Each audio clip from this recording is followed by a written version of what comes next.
Και καλώ στο βήμα την κυρία Andreja Marusic, η οποία είναι Global Lead Business Environment, Trade and Competitiveness Global Practice της Παγκόσμιας Τράπεζας. Αυτή είναι μια παρουσίαση σε δύο μέρη. Στο δεύτερο μέρος θα ακολουθήσει η κυρία Χαριτώ Πιπεροπούλου.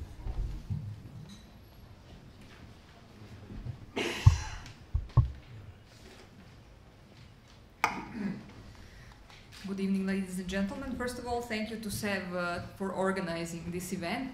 We're really happy that we have an opportunity to present to you, especially since in the reforms we're supporting the government of Greece and the ministry on. Participation of the private sector is really crucial, and that's one of the points which we really want to make in this event as well, and which we keep making, is that these reforms cannot really succeed without, let's say, the cooperation, participation and input of the private sector. I would also, let's say, confirm what my colleague Nikos already said, and thank the ministry really for the cooperation.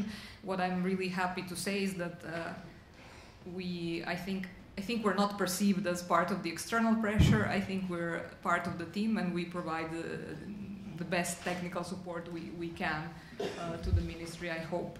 So just to say a little bit from the department I'm from, I'm the Global Lead of Business Environment within the Trade and Competitiveness Global Practice. And the Trade and Competitive, what we do is we help governments improve the business environment, which includes policies, institutions, regulations, and procedures. This is the case in this specific reform as well, in the licensing reform. And we work on kind of improving the business environment from entry to growth of firms to their exit from the market. Currently, we have over 100 projects, and we operate in over 70 countries. Most of these are developing countries, but what we think we can bring to the table is this experience of engaging in so many countries and having a lot of experience in implementing this sort of reforms. So what I will talk about is practically what some of our lessons have been in working with governments to improve the business environment, and then on the other hand also what are some of the emerging topics that have come out in the past, let's say, few years when talking about business environment. I will not really talk too much about this particular slide which you're seeing now. The main point here is that really in dealing with the business environment, a comprehensive approach is needed, and it needs to cover, as I said, policies, institutions, regulations, and delivery of regulations through the life cycle of the businesses. This particular slide shows that while that this also implies some principles which we try to apply in this specific reform as well, and some of the, let's say, emerging thinking, as well, not emerging, but what has emerged in the past decade, let's say, is that cutting red tape is not enough.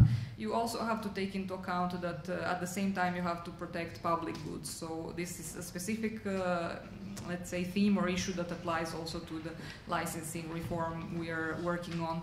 Second theme was the transparency, which is very, very prominent lately, and what is important to businesses, at least the ones we try to consult with and talk to worldwide. I would say that's one of the common things which the private sector always stresses, is that transparency, predictability, and access to information is of a paramount importance. So maybe they don't care that much if they can register in 1 or 5 days or get a license in 1 or 3 days, but they do care that they have predictability and access to relevant information. And then again, a lot has been on kind of providing good quality government to business service delivery. So I want to stress this service delivery, because the government provides services to the private sector as well, and these need to be rendered in a very as cost-effective and efficient way as possible. I don't want to our colleague from SEV mentioned some of the indicators, the World Economic Forum. I just want to briefly just mention the ease of doing business, which my colleague Nikos also mentioned in terms of our support, and these are some of the data from this year's 2017 Doing Business report. I kind of just gave a couple of examples of countries that are traditionally always at the top of this list, which is countries such as New Zealand, and then some of the, let's say, EU member states that are have somewhat similar legal systems as the one in Greece. As you will see in Greece, there is still potential, a lot of potential to improve, and one of the areas Nikos mentioned, which is around the land registry, is relevant to the registering property indicator, which seems to be relatively low in terms of ranking and really seems to have a lot of space for improvement. The same is on enforcing contracts and getting credit. Some of the other indicators are doing a little bit better, such as starting a business has improved and dealing with construction permits, but still there seems to be a lot of space for improvement. I really don't think you should think this is the ultimate indicator you should look at. It's only one of the indicators you should actually consider when thinking about a good business environment. Many countries actually reform only around the doing business indicators, and what we want to also convey as a message is that this is not enough. This is just one of the indicators, and it really provides somewhat limited view, but still it's very visible and important, so why not do well if you can? Now, on reforming business environments, this is very high on the political agenda of many countries, and maybe what our lesson here is that really sustained efforts are required. These are not one-time reforms. This is not just reforming the business licensing system and then everything is going to be okay. It's really about having a long-term, and it's not from today. It really takes not only a long time, but even countries that are traditionally known as very favorable for businesses, such as the UK, for example, still consistently reform the business environment and still need to go back to their legislation. It's just a matter of fact that governments regulate and governments tend to over-regulate, and there's just the need to come back and kind of clean the situation a little bit so that businesses can breathe a little bit better. In fact, the UK had quite an extensive red tape challenge. They called it red tape challenge in 2011, and very prominent activities on open government, on being transparent, on providing all the necessary information to businesses. And what they said is in this, let's say, proclamation for these reforms were make us accountable. They said to the private sector, this is the information, you have everything, you can use it to make us accountable. There are some other examples which I gave here. The latest ones are from the US, where I'm actually based now, and as you know, the US has a new administration that is coming, and if you look at their first 100 days program, every US administration puts this at the top of the agenda. This new administration is putting this at the top of their agenda in the first 100 days, with some looking at also what other countries have done. So, for example, they announced that they will introduce this rule of 1 in, 2 out, which means a little bit different than what the UK has done, but let's say in the spirit of reducing the burden of regulation, they said, okay, for every new federal regulation, we will eliminate 2 existing regulations, which is somewhat similar, not the same as the UK, which does it based on costs, which seems more appropriate, but still they have a very strong commitment to simplify the environment. They even mentioned or announced that they will have a moratorium of federal regulation, and I guess they use the same terminology as for other things, which was until we figure out what the hell is going on. So, a moratorium of legislation, we will see if that happens, and I'm not saying that's something they should do, but they seem to have also a very strong commitment in that respect. Canada is also doing a kind of red tape reduction act, similar to what the UK was doing, and I will not mention the EU because I think you're probably well acquainted on the kind of better regulation activities within the EU, which have been really prominent and which went from kind of an agenda of deregulation to better regulation to smart regulation. And the newest, let's say, programs are around so-called regulatory fitness and performance program, which will look a little bit at the kind of simplifying regulation as well. Just to give a couple of relevant examples for what we're doing now with the Ministry of Economy from the UK red tape challenge example. What was prominent there was focus on also health and safety regulation, and it really the focus was on either scrapping, removing, or reviewing about 84% of the health and safety regulation. So you can see that it's practically the bulk of health and safety regulation was reviewed, and also hundreds of thousands of businesses benefited from actually removing of unnecessary health and safety inspections for low-risk businesses. So you will see this is in line also with what we're trying to do with the Ministry of Economy in these licensing reforms, and hopefully they will touch upon inspections as well. The transparency and consultation I just wanted to mention because it's really very high on the agenda of every government, and as I mentioned, very important for the private sector. At least that's what the private sector tells us when we communicate in the implementation of such reforms. And one of the things which might be also a lesson is that it is not enough just to publish laws and regulations that apply to the private sector, and the private not everyone is a lawyer, so just making available this regulation is not enough. So many countries are trying to do it in a more comprehensive way. Let's say that's kind of in human language, kind of guidances for the private sector. These are just some of the examples of consultation portals that have been put in place. And I can tell you that even in developing countries nowadays, it's a big thing. So these feedback portals are being put in place where businesses can come back and kind of provide input on how they perceive the government, not from regulations to inspections and regulatory delivery.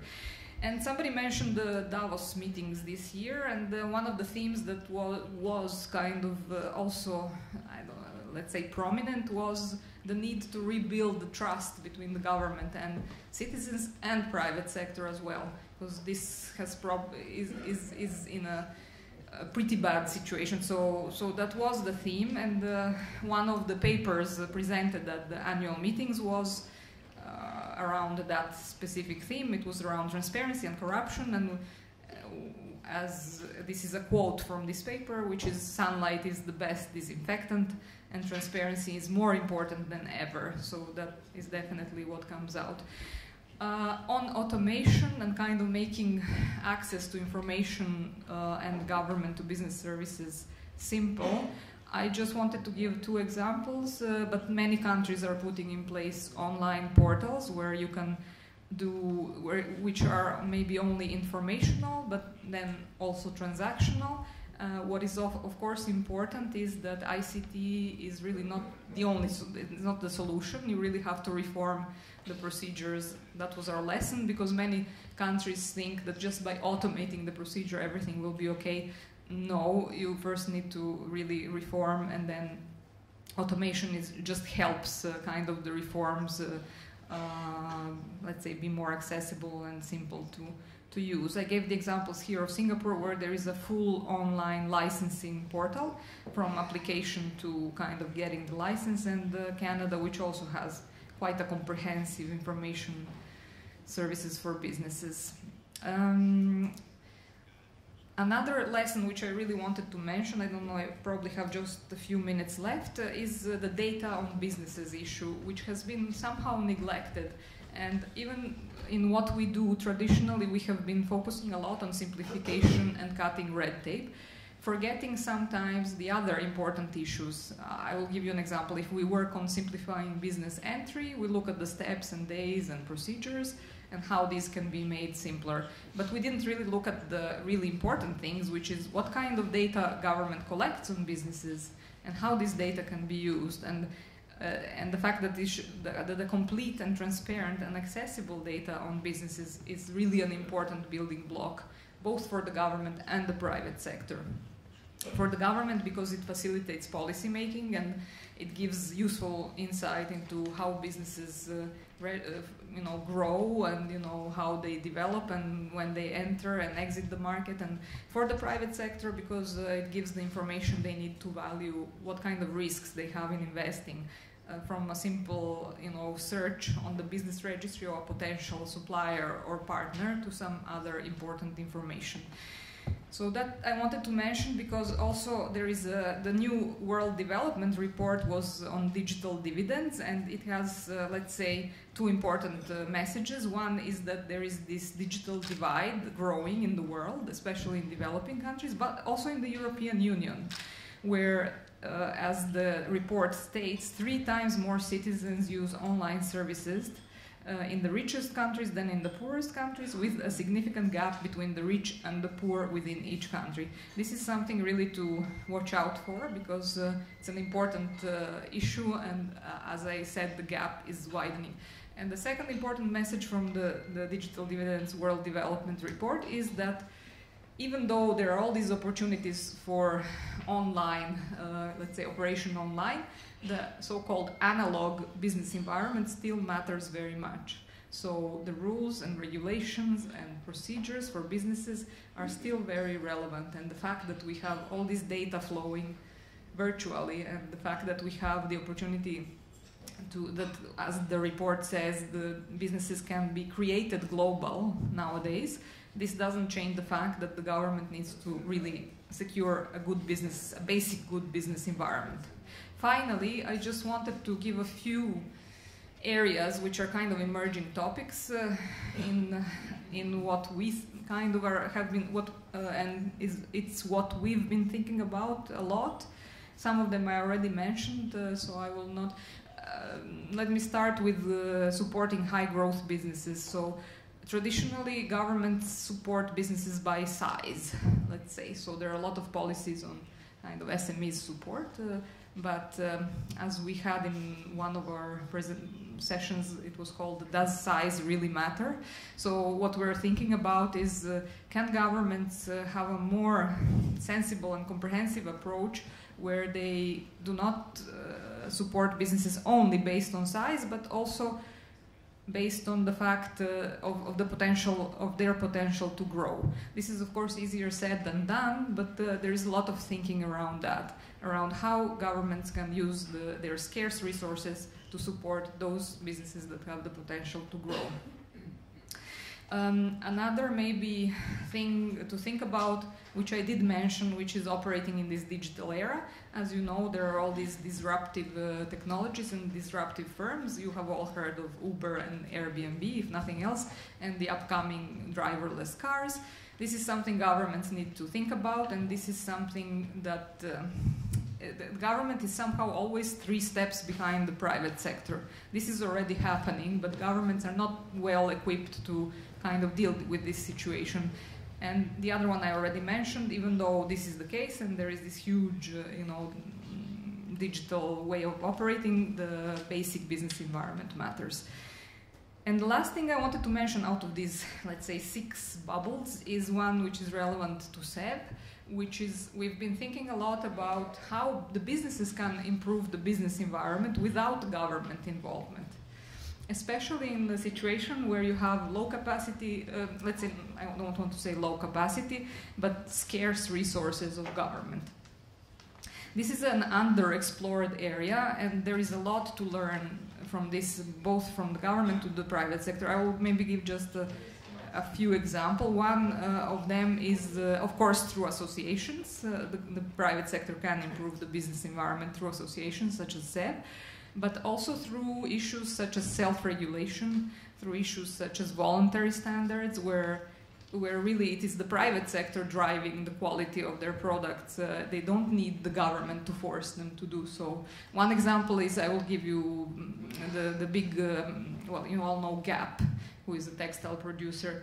And it's true that this was guided by a kind of unfortunate event where one of their facilities was not up to the standards that it was expected to be, and there were serious problems to their reputation. They organized themselves to do their own inspections, they have self-regulation, they follow standards, they publish the whole supplier database, so anyone from the private sector can access their supplier database, which is very useful for the private sector as well. So there is a lot which businesses can do to improve the business environment, and the private sector should be aware of that, but also the government, so that they know where they can pull back and use these scarce resources for other issues rather than wasting these scarce resources on controlling businesses that are actually better equipped to serve this purpose. I think I'm all out of time. I'm very happy to answer any questions you may have in the discussion, and that was it for me. Thank you very much.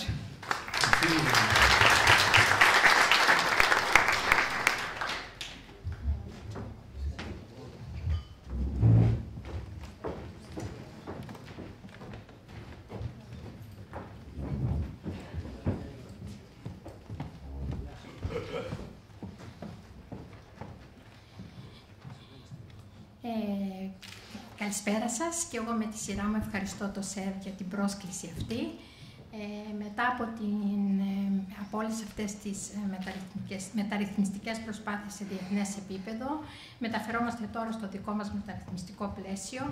Ήδη οι προηγούμενοι ομιλητές έχουν καλύψει σε μεγάλο βαθμό αυτή την μεταρρύθμιση που κάνουμε με τον νόμο τον καινούριο.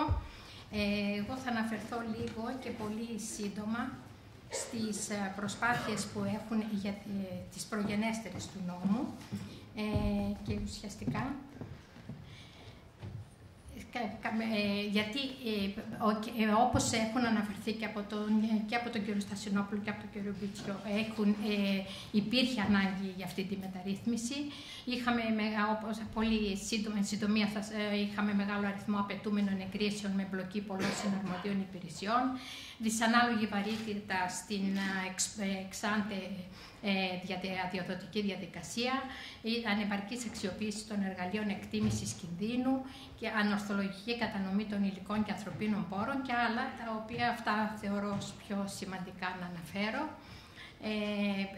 Στο παρελθόν, η προσπάθεια αυτή η μεταρρυθμιστική είχε αρχίσει τουλάχιστον από το δικό μας Υπουργείο όσον αφορά τις βιομηχανικές δραστηριότητες.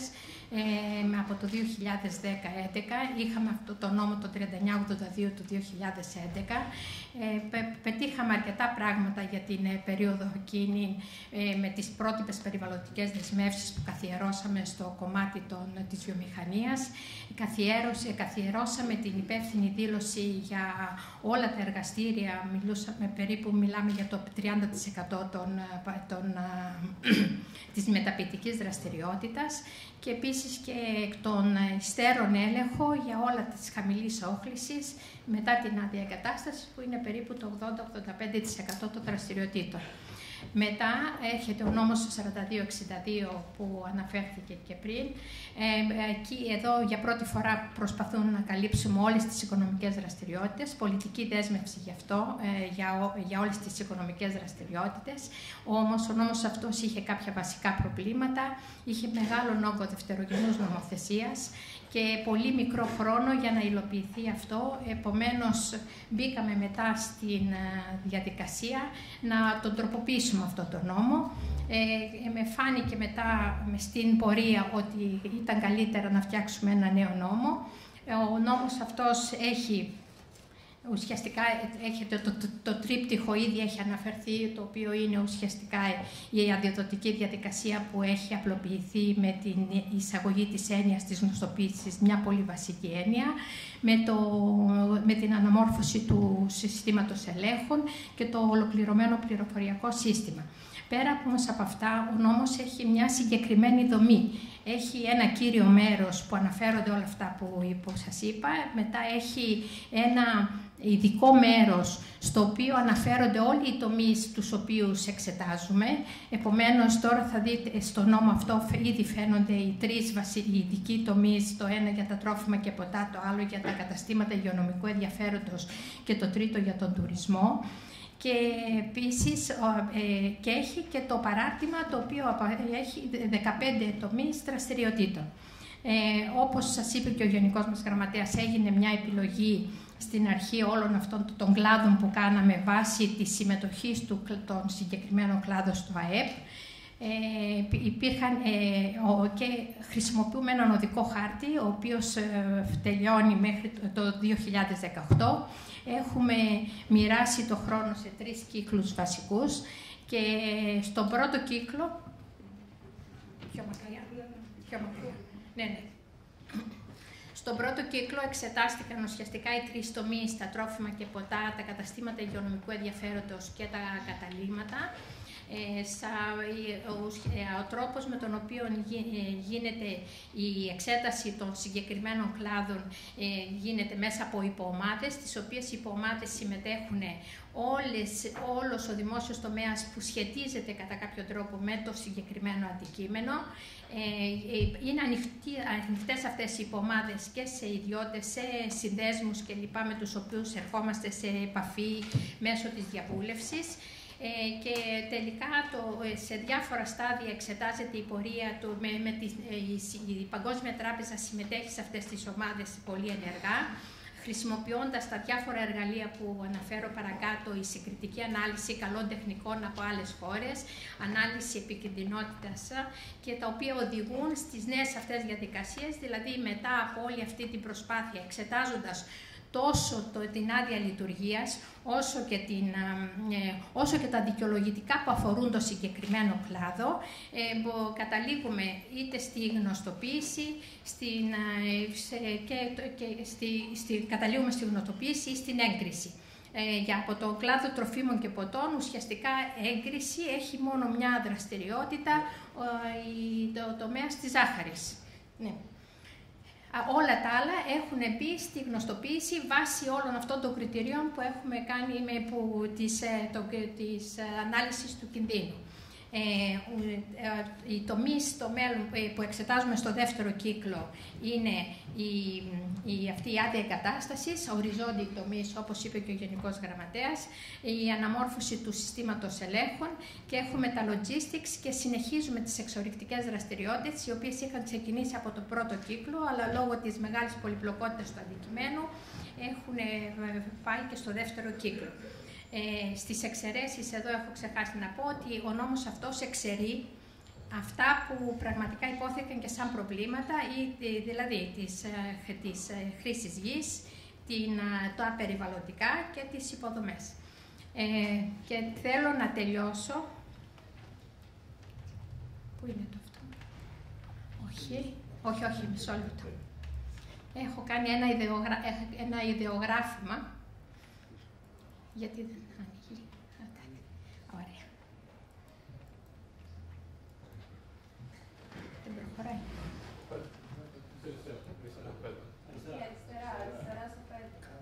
Στο 5. Δεν έχω.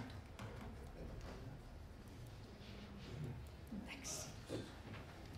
Στο οποίο ουσιαστικά θέλουμε να δείξουμε ότι η πρώτη διαδικασία που είχε την έγκριση, την άδεια λειτουργίας, τη θεωρούμε σαν μια ομπρέλα προστατευτική, αλλά από κάτω έχουμε ένα σωρό δικαιολογητικά τα οποία τραβούν την επιχειρηματικότητα προς τα κάτω, και στο επόμενο αυτό που θέλουμε να πετύχουμε είναι λιγότερα δικαιολογητικά και ένα αερόστατο που υποτίθεται με την γνωστοποίηση μπορεί να ανέβει η επιχειρηματικότητα πιο ψηλά. Ελπίζω να μην ανέβει πάρα πολύ.